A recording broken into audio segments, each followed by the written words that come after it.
오늘 같이 은혜를 나누고자 하는 하나님의 말씀의 제목은 길과 새 은총이라고 하는 제목으로 여러분과 같이 은혜를 나누고자 합니다.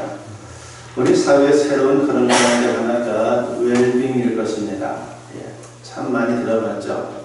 몇 년 전부터인가 웰빙이라고 하는 단어를 우리가 많이 사용합니다.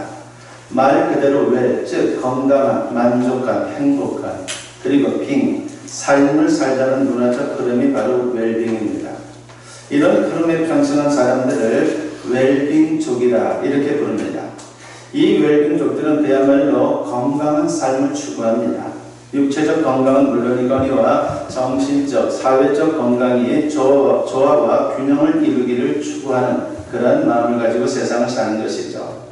이 사람들은 건강을 위해서라면 유기농 야채와 곡식으로 만든 신선한 건강식을 먹습니다. 아무거나 먹질 않아요. 아주 까다로운 거죠. 이거 얼마나 피곤하겠습니까? 생각해보면 너무 이렇게 건강을 위해서 먹다 보니까 오히려 그것이 스트레스가 되지 않을까 하는 그런 한편의 걱정도 있는 것은 사실입니다. 그래서 좋은 음식을 먹는 것으로 참으로 자신의 건강을 지키려고 하고 그것뿐만이 아니라 헬스나 요가를 하고 그리고 스파 마사지 그리고 아로마 테라피를 받습니다. 문화 생사를 즐기고 레포츠나 자기만의 여행을 또한 즐깁니다. 시간 나는 대로 건강한 삶을 이루기 위해서 자신에 대한 최선의 봉사를 하는 것입니다. 그런데 이것은 요즘만 있는 것이 아니죠. 예나 지금이나 건강 문제는 우리에게 있어서 아주 중요한 관심사입니다. 문제는 이 땅에 사는 동안 인간은 결코 질병의 고통에서 완전히 해방될 수 없다는 그런 한계를 지니고 있다는 겁니다. 그래서 이렇게 표현해 봅니다. 세상은 거대한 병원이다라고 표현해 볼 수가 있는 것이죠. 그렇습니다. 아무리 의학이 발달해도 여전히 고칠 수 없는 병들이 존재합니다. 옛날에는 없었던 것이 또 지금 새롭게 생기고 그걸로 또한 고통받고 하는 것이 우리 인생입니다. 수십 년 전만 해도 우리나라에서 가장 무서운 질병 중 하나가 여러분들도 알고 계시듯이 폐결핵이었습니다. 그 당시에 각혈을 하다가 죽는 사람들이 참 많았습니다. 목사님들도 그런 분들이 많았죠. 그래서 폐결핵으로 고생하다가 하나님이 고쳐주셔가지고 목회를 하는 그런 분들이 굉장히 많았어요. 그래서 저는 어린 시절에 목사가 되려면은 중간에 폐결핵이 한번 걸려가지고 각혈도 한번 해보고 하나님이 고쳐준 다음에 목회를 하는구나 그렇게 생각을 할 정도였습니다. 그러니까 제가 아는 유명한 목사님들이 다 그렇게 폐결핵으로 고생한 분들이 대단히 많았다는 거죠. 그런데 목사님들만 그런 것이 아니라 일반 우리 백성들도 참으로 폐결핵으로 많이들 고생들을 했었죠. 그런데 어떻습니까? 그 폐결핵은 지금 어떻게 보면 병도 아닐 정도로 잘 고치는 그런 병 중에 하나이죠. 그런데 그것이 고쳐지고 그것이 또한 사라졌다라고 생각하는 그런 가운데에 새로운 질병들이 얼마나 많이 생겼습니까? 가장 최근에 생긴 것이 바로 코로나일 것입니다. 우리가 도저히 상상할 수 없는 그런 질병이 생겨가지고 모든 사회를 마비시킬 정도로 그렇게 얼마나 고통을 받았습니까? 그리고 지금도 그런 영향을 우리가 받고 있는 것이죠. 이렇게 생각해 볼 때 앞으로 아무리 의학이 발달해도 건강 문제는 여전히 숙제로 남을 수밖에 없다는 생각을 해봅니다. 그런데 우리에게 육체의 질병만 있는 것이 아니죠. 마음의 상처를 입고 고통당하는 것 그리고 영혼이 죄로 인해 사망의 그늘에서 헤매는 것 등을 우리가 감안하면요, 우리는 평생 질병과 고통 중에 살 수밖에 없는 그런 존재라고 하는 것을 부인할 수가 없습니다. 그래서 인생을 가리켜서 생로병사라 이렇게 말하는 것입니다. 어쨌든 이런 현실에서 우리는 최대한 건강하게 살아야 합니다. 그것은 바로 하나님의 뜻인 것이죠. 하나님은 우리가 건강하게 사는 것을 기뻐하십니다. 특별히 육체의 건강뿐만이 아니라 마음의 건강 그리고 영혼의 건강까지 주고 싶어 하는 것이 우리 하나님의 마음입니다. 이를 통틀어서 전인 건강이라 그렇게 말하는 것입니다. 하나님은 전인 건강을 위해 우리를 질병과 고통에서 치유해 주십니다. 그래서 하나님의 치유를 가리켜서 전인 치유 이렇게 말합니다. 오늘은 하나님의 전인 치유에 관해 살펴보려고 합니다. 아무쪼록 오늘 말씀을 통해서 치유하시는 하나님을 만나 전인 건강의 축복을 받을 수 있는 우리 모두가 되었으면 합니다. 오늘 본문은 예레미야 선지자가 BC 600년 전후에 기록한 하나님의 말씀입니다. 당시 남유다 왕국이 큰 위기를 맞이하고 있었죠. 신흥 강국이라고 하는 바벨론의 침략으로 많은 고통을 받고 있는 그러한 상황입니다. 이미 많은 백성들이 바벨론의 포로로 끌려갔습니다. 그리고 계속적으로 바벨론의 침공이 있을 것을 예레미야 선지자는 경고를 합니다. 그때 유대 백성들의 비참한 모습이 기록되어 있습니다. 그들은 마음에 깊은 상처를 입고 절망 가운데 절규합니다. 그 모습을 보는 눈물의 선지자 예레미야도 같은 마음으로 애통해하고 있습니다.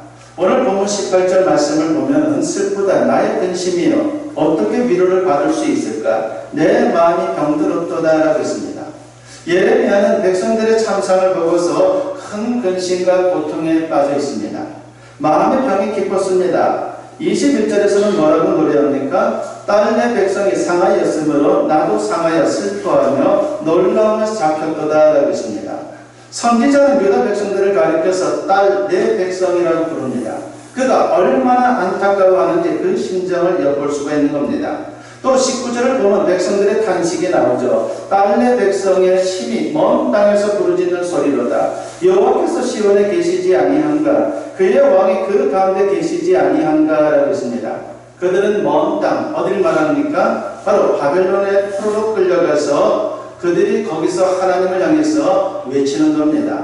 그러니까 그 바벨론 땅에서 아무리 불러도 하나님이 도와주지 않는다라고 원망을 하고 있습니다. 하나님이 안 계신 것 아니냐고 따지고 있습니다. 20절에서는 뭐라고 말합니까? 추수할 때가 지나고 여름이 다하였으나 우리는 구원을 얻지 못한다 하는도다라고 했습니다. 이스라엘의 추수기는 4월에서 6월달입니다. 이때 곡식을 거두지 못하고 지나갔는데 과일의 추수기인 늦여름마저 훌쩍 지나갔다는 거죠. 그러니 이제는 소망이 없다는 겁니다. 원망과 불신앙 가운데 절망에 빠진 그들의 모습입니다. 그러나 그들의 비참한 모습의 원인은 정작 다른 데 있었습니다. 그동안 수도 없이 선지자들을 통해서 경고한 그대로입니다. 그들은 입술로는 하나님을 불렀지만 실상은 하나님을 배반하고 하나님을 떠나서 우상 숭배에 빠진 거예요. 그러니까 그냥 포로로 끌려간 게 아니죠. 하나님 앞에 엄청난 죄를 짓고서 포로로 끌려간 거예요. 그럼에도 사람은 잊어버립니다. 나는 억울하다는 거죠. 그리고 거기서 정신 차려서 또한 불러보는데 이미 그때는 늦은 거죠. 그러면서 원망을 하는 겁니다. 그러므로 우리에게 있어서 치유를 받으려면요 중요한 것이 있습니다. 그것은 회개하고 하나님께 온전한 마음을 가지고 나아가는 겁니다. 그들을 상처와 고통으로부터 치유하실 분은 사실 하나님밖에 없습니다. 그분은 여호와 라파입니다. 이 말은 출애굽기 15장 26절에 나오는데 하나님의 칭호 중에 하나이죠. 무슨 뜻입니까? 치유자 하나님이라고 하는 뜻입니다. 라파는 히브리어로 치유하다, 고치다, 온전케 하다는 뜻을 갖고 있습니다. 이처럼 여호와 라파만이 유일한 치유자임에도 유다 백성들은 하나님을 멀리 했는데 그것이 그들의 비극의 원인인 것입니다. 그래서 선지자는 하나님이 주시는 책망의 말씀을 전합니다. 본문 19절 하반절에 보면은 그들이 어찌하여 그 조각한 신상과 이방의 헛된 것들로 나를 경노하게 하였는고 하시니라고 했습니다. 그들이 하나님 대신 우상을 섬겼던 것이 하나님의 진노를 샀다는 거예요. 그러니까 하나님을 제대로 섬기지 않았다는 것이죠. 그러니까 하나님께서 그들을 도와주지 않은 게 아닙니다. 오히려 그들 자신이 하나님을 배반하고 범죄함으로 스스로 고통을 자초한 것입니다. 유일하신 하나님을 제쳐두고 엉뚱한 데 가서 절하고 빌고 난리를 쳤으니 잘 될 게 뭐가 있겠습니까? 이제 그들에게 유일한 치유자는 하나님밖에 없습니다. 그 사실을 명심해야 살 길이 열리는 것입니다. 신약 성경을 보게 되면요 예수님 역시 치유자로 소개가 되고 있죠. 마태복음 4장 23절과 24절에는 예수님의 사역에 대해서 소개를 합니다. 예수께서 온 갈릴리에 두루 다니사 그들의 회당에서 가르치시며 천국 복음을 전파하시며 백성 중에 모든 병과 모든 약한 것을 고치시니 그의 소문이 온 수리하에 퍼진지라. 사람들이 모든 앓는 자 곧 각종 병에 걸려서 고통 당하는 자, 귀신 들린 자, 간질하는 자, 중풍병자들을 데려오니 그들을 고치시더라 그랬습니다. 못 고치는 병이 없을 정도로 예수님은 많은 사람들을 고쳤다는 것이죠. 여기 보면 그래서 우리가 예수님께서 별의별 병을 다 고치는 분이다라고 하는 것을 알 수 있습니다. 예수님은 우리 영혼을 죄와 영원한 사망에서 구원해 주실 뿐만이 아니라 동시에 우리 육체의 병, 마음의 병, 그리고 영혼의 병까지 다 고쳐주시는 분입니다. 이른바 전임치유를 베푸시는 완전한 치유자이신 것이죠. 예수님께서 치유자가 되시는 근거는 바로 십자가의 대속입니다. 그 십자가 사건이 우리를 모든 것으로부터 고쳐주고 회복시켜주는 은혜의 통로가 되는 것이고 능력이 되는 것이죠. 베드로전서 2장 24절에서 베드로 사도가 이런 말씀을 합니다. 친히 나무에 달려 그 몸으로 우리 죄를 담당하셨으니 이는 우리로 죄에 대하여 죽고 의에 대하여 살게 하려 하십니다. 그가 채찍에 맞음으로 너희는 나음을 얻었나니라고 했습니다.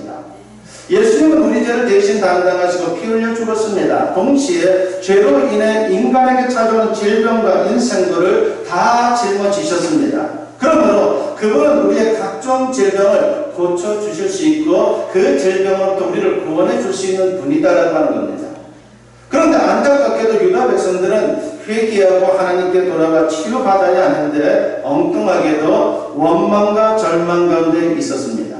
그래서 선지자는 애통하며 호소합니다. 여호와 라파의 초청에 응해야 한다라고 그렇게 말하는 것이죠. 본문 22절 말씀에 보면 길르앗에는 유황이 있지 아니한가, 그곳에는 의사가 있지 아니한가, 딸 내 백성이 치료를 받지 못하면 어찌 되는고라고 했습니다. 여기서 길르앗이라고 하는 것은요, 요단강 동편 고산 지대에 위치한 성읍을 말합니다. 바로 이 성읍에서 좋은 유황이 나는 겁니다. 유황은 유황목에서 진액을 짜서 만드는 것으로 진통제나 치료제로 사용되는 약재입니다. 길르앗의 유황은 유명해서 멀리 애굽으로 그리고 두로 등 외국 여러 나라로 수출될 정도로 대단히 유명한 약재입니다. 또 길르앗에는 유황을 잘 사용해서 질병을 치료하는 용한 의사들이 많았습니다. 그러니까 좋은 약에다가 좋은 의사들이 많았던 것이 바로 길르앗인 것이죠. 그러니까 이스라엘 백성들 중에 중한 병자들은 다 길르앗으로 갔습니다. 그런데 안타깝게도 바벨론으로 끌려간 백성들은 길르앗으로 갈 수가 없는 것이죠. 길르앗의 유황이나 의사들은 그림의 떡입니다. 선지자는 그런 사실이 너무나도 안타깝고 슬펐습니다. 상처받고 병들고 고통받는 것 자체보다 더 딱한 일은 약이 있어도 쓰지 못하고 의사가 있어도 찾아가지 못하는 것 아니겠습니까? 그리고 이보다 더 한심한 일은요, 그것을 거부하고 엉뚱한 데 찾아가는 겁니다. 당시 유다 백성들이 그랬습니다. 선지자가 지금 길르앗 유황을 언급하지만 사실은 치유자 하나님을 증거하는 겁니다. 백성들이 길르앗에 가지 못하는 것도 안타깝고 회개하고 여호와 라파에게 돌아오지 않는 게 너무나도 안타까워하는 그런 마음으로 지금 예레미야 선지자가 외치고 있는 것이죠. 회개하고 하나님께 돌아가기만 하면 치유받을 수 있는 것이고 구원받을 수 있는 것이고 승리할 수 있는데 왜 가지 않느냐라고 그렇게 그들을 질타하고 있습니다.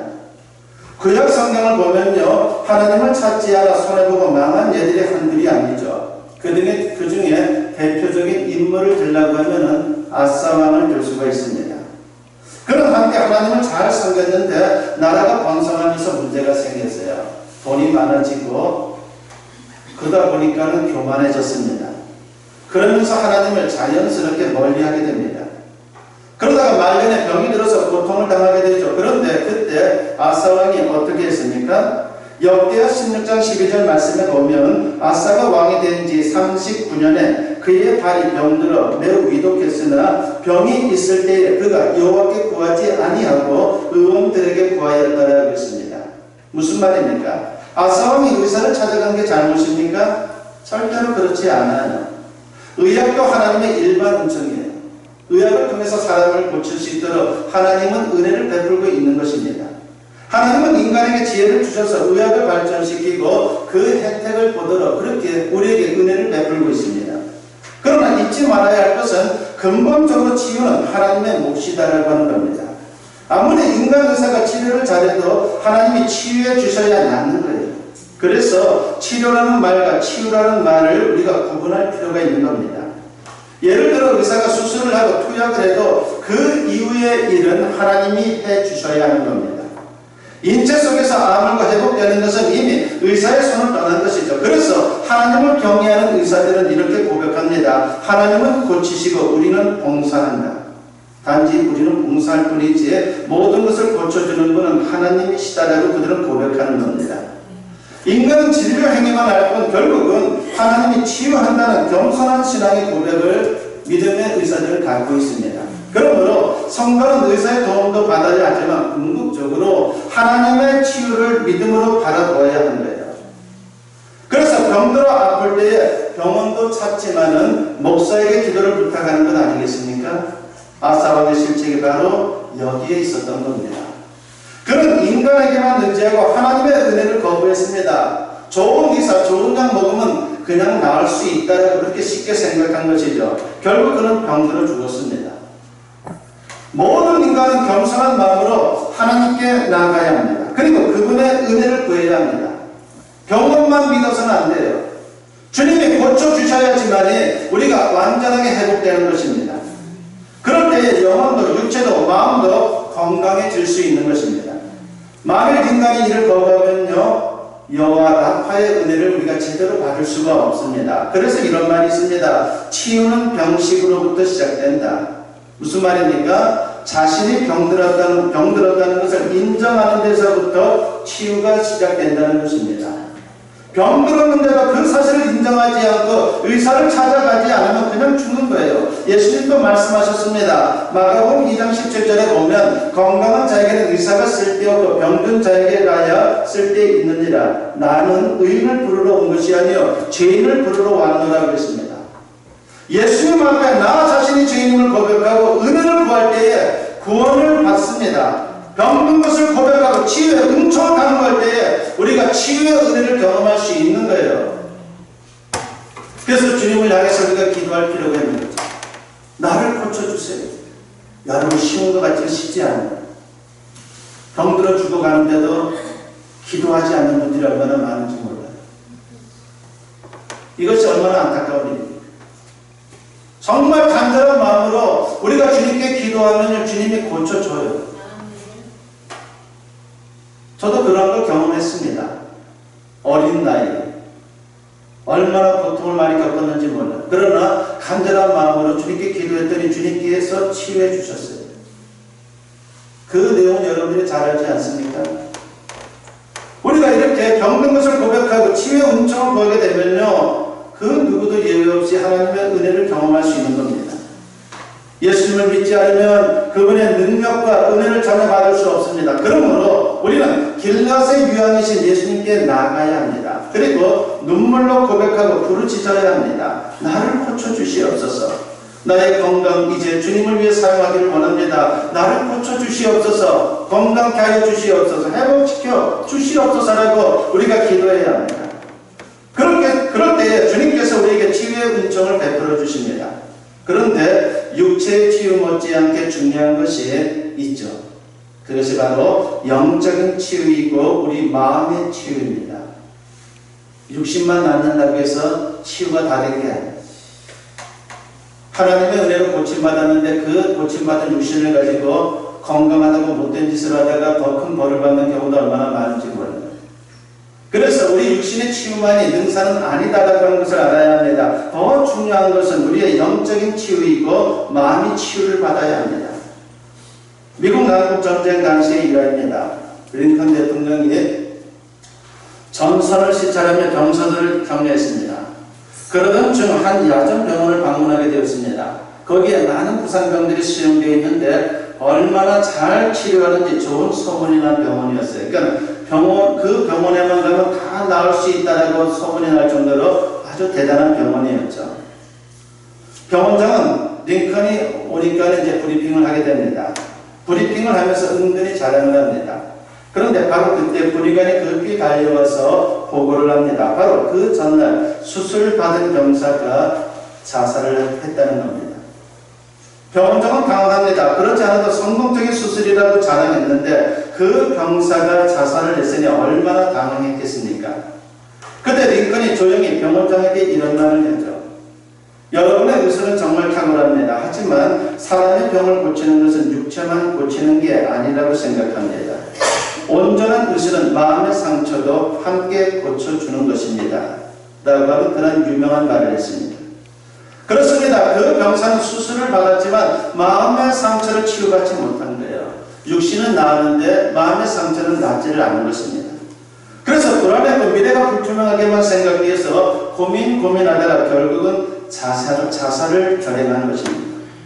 그가 육체도 수술받고 마음의 수술도 받았다면 잘 살 수 있었을 텐데라고 하는 그러한 안타까운 마음이 듭니다. 우리 주변에도 육체는 멀쩡한데 마음의 상처와 병으로 고통받는 사람들이 많죠. 사실 육체의 치유보다 중요한 것이 마음의 치유이며 영혼의 치유입니다. 설사 육체의 병을 고치지 못하고 죽음을 맞이한다 하더라도 그 마음이 위로받고 그 영혼이 구원받을 수 있다면 그 자체로 훌륭한 치유인 것입니다. 기억하십시오. 어차피 육체의 병은요, 지금 나아도 다시 걸려요. 우리의 한계인 것이죠. 그리고 늙고 마침내 모두가 죽습니다. 그러므로 마음의 치유를 받고 영혼이 구원받는 게 더 중요한 겁니다. 구원과 영생이 궁극적인 치유입니다. 육체뿐만 아니라 영혼까지 치유받아야 진정한 치유이며 그것이 곧 전인 치유입니다. 그런데 중요한 게 있습니다. 치유의 복음을 전하는 것입니다. 그럴 때 내 사랑하는 가족도 이웃도 직접 여호와 라파에게 기도하고 치유받을 수 있는 것입니다. 그러므로 우리도 예레미야처럼 외쳐야 합니다. 길르앗에는 유황이 있지 아니한가? 예수님에게 온전한 치유가 있지 아니한가? 외쳐야 합니다. 아무쪼록 길르앗 유황보다 더 귀하신 치유자 예수님을 통해 나도 주변 사람들도 심신의 상처를 치유받고 전인 건강의 복을 누릴 수 있는 그런 아름다운 인생, 참으로 복된 인생들이 되시기를 주님의 이름으로 간절히 축원합니다.